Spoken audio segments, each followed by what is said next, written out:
ہمارے ووٹ کا صحیح حقدار کون ہے؟ ہم جب 1947 کو جاتے ہیں اس زمانے میں ڈالر 3 روپے کا تھا جی، اور آج کل 285 روپے ہے. 385 پہ پاؤنڈ ہے جی، اور 285 کے قریب ڈالر ہے آج کل. تو اس کا مطلب یہ ہے کہ ہمارے جتنے بھی ہم نے ووٹ دیے وہ ہم نے صحیح لوگوں کو نہیں دیے. جی، آج ہمیں یہ سوچنا چاہیے کہ آیا اس ووٹ کی قیمت 10 روپے ہے، 20 روپے ہے، 50 روپے ہے، 100 روپے ہے، 1000 روپے ہے، آٹے کی ایک بوری ہے یا زمین کا ایک ٹکڑا ہے کہ ہمارے لیڈر ہمارے لوگوں کو بار بار کہتے ہیں کہ میں آپ کے لیے گھر بناؤں گا، تم مجھے ووٹ دے دو، روٹی دوں گا، کپڑا دوں گا. یہ چیزیں جو ہے یہ غلط ہے.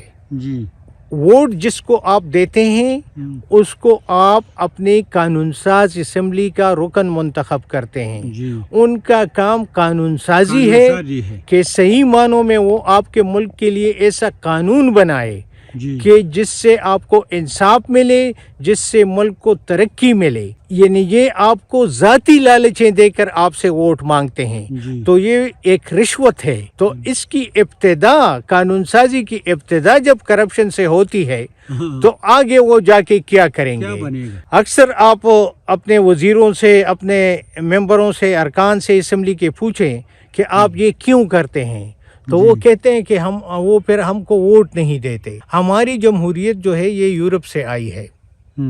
تو یورپ میں تو وہ پرسنل اوبلائجنگ تو وہ نہیں کرتے، ذاتی مفادات کے لیے تو وہ کام نہیں کرتے. وہ پھر کس طرح اپنے عوام سے ووٹ لیتے ہیں؟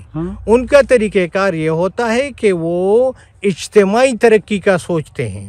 یعنی جس طرح اگر میں آپ کو بتا دوں کہ سڑک بنانا ترقی نہیں ہے، سڑک ایک جز ہے ترقی کا، اسپتال ایک جز ہے، اسپتال یہ جز ہے، لیکن اس کا استعمال اگر باشعور معاشرہ کرے تو تب اس کا فائدہ ہے. اگر بے شعور معاشرہ اس کا استعمال کرے تو یہ ایک مصیبت ہے. یعنی آپ تانگا کے مطابق آپ کا معیار ہے اور آپ نے سڑک بنایا تو جس بندے کا معیار سڑک کا نہیں ہے اور اس کو آپ نے سڑک دیا تو اس کا مطلب ہے کہ وہ لوگوں کو مارے گا، وہ گاڑی کو بے احتیاطی سے چلائے گا. تو پہلے معاشرے کی تربیت ہے. تو اگر تربیت معاشرے کی نہیں ہے اور آپ ترقی کریں، یہ اس طرح ہے کہ ایک بچے کے ہاتھ میں آپ بندوق دے دیں، ایک انٹرینڈ ڈرائیور کے ہاتھ میں گاڑی دینا، ایک بچے کے ہاتھ میں بندوق دینا، یہ مترادف ہے. تو ترقی اس کو نہیں کہتے کہ آپ نے سڑک بنائے، سیمنٹڈ گھر بنائے یا موٹر وے بنایا یا یہ بنائے یا وہ بنائے، یہ اجزاء ہیں ترقی کے. صحیح ترقی یہ ہے کہ آپ اجتماعی شعور لوگوں میں پیدا کریں، لوگوں کو اجتماعی انصاف ملے، معاشرتی انصاف ہو معاشرے میں. تو اگر آپ دیکھیں تو ہمارے معاشرے میں معاشرتی انصاف نہیں ہے.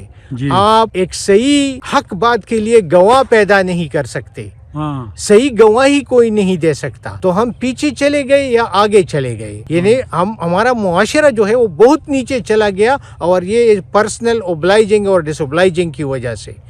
آپ قتل کریں تو MNA کے پاس جائیں، وہ آپ کو سپورٹ کرے گا اور آپ جیل سے واپس آئیں گے. تو یہ قانون شکنی ہو گئی یا قانون کی پاسداری ہو گئی. تو جو قانون بنانے کے لیے جس کو آپ نے اسمبلی میں بھیجا ہے اور وہ قانون شکنی کرے گا تو قانون کی عملداری کیسے عمل میں آئے گی؟ تو میرے اس ساری تفصیلی گفتگو کا مطلب یہ ہے کہ نمبر 1